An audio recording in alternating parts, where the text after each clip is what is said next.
back to the Crochet Creative with my friends at yarnspirations.com. Today's the bead stitch. This is not as dense as the boxed bead stitch. And so you can see that there's gaps in between the work that you see, and the other side looks just as nice as well. So without further ado, if you'd like to change the size of this one, it's in multiples of 2 plus 1. So let's grab our crochet hook and let's play.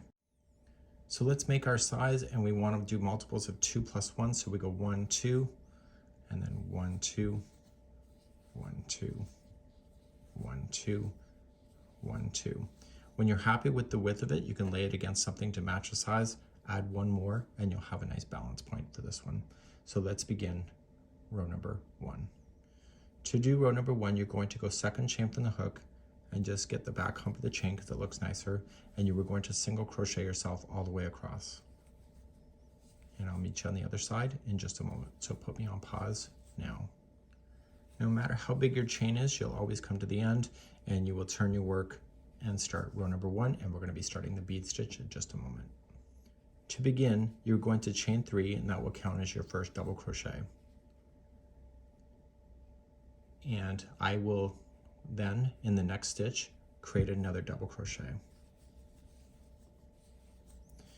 Around this post here, you're going to do a bead stitch. To do that, you're going to wrap the hook going right around the post itself and pull through. And you want to do that a total of 3 times. So keep the order the same on the hook because it matters the way that it will look when it lays down flat. So wrapping 3 times, and you will have 6 loops. Yarn over, pull through all 6 loops. So I didn't pull through the first one yet, then pull through the final 2.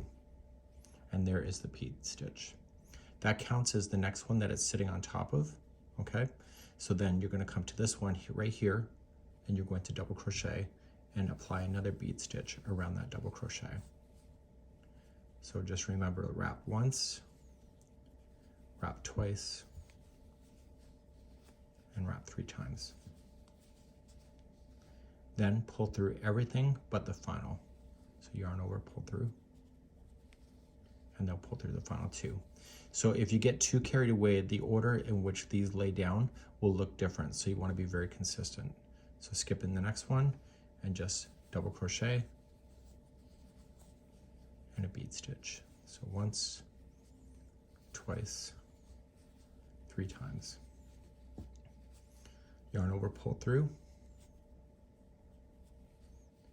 and then pull through the final 2. So do this all the way across. For those that are ready to finish, just continue with me. So skip in the next one, and you are going to double crochet the next, and those will be the last one before your edge. So then just apply your bead stitch around that one.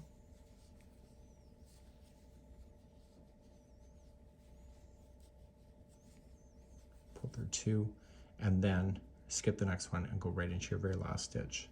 And so you can see that there's a bit of visual relief as there's spacing in between the bead stitching.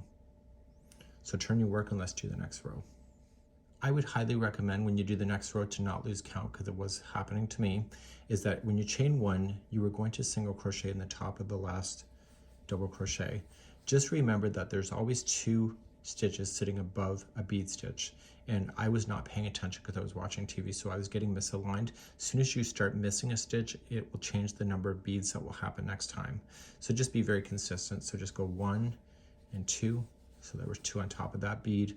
Do the next one, 1 and 2. Next bead, you do 1 and 2. The next bead, 1 and 2, and then eventually you come right to the end. This is the chain 3. Make sure you put in a stitch right in the top of that chain, or you'll be missing something for the future. And then you can turn your work and look at the beautiful stitch work now. So let's start another row of beads just to get you going. To start a new row of beads, you're going to chain 3. That'll be a double crochet, and you're going to double crochet immediately into the next one. And then that's where you're going to apply your bead stitch around that one. So we just wrap 3 times. So once, twice, 3 times. Now there's a bit of friction coming to the ball to me at the moment. You don't want that. You want to be nice and loose. So just keep a mindful eye open for that. And just continue to make your beads. So skip the next one and you were going to double crochet the next one after that. And so these beads line up to each other, so you're not going in a way that it's kind of interlocking. The beads just sit exactly over top of each other, so you can tell if one's missing if you're moving along in this pattern too quickly and you start skipping stitches by accident. So this is when you get all the way to the end, you're just going to turn your work, you'll do your single crochet back across and do as many of these rows as you prefer in your project. This is the bead stitch.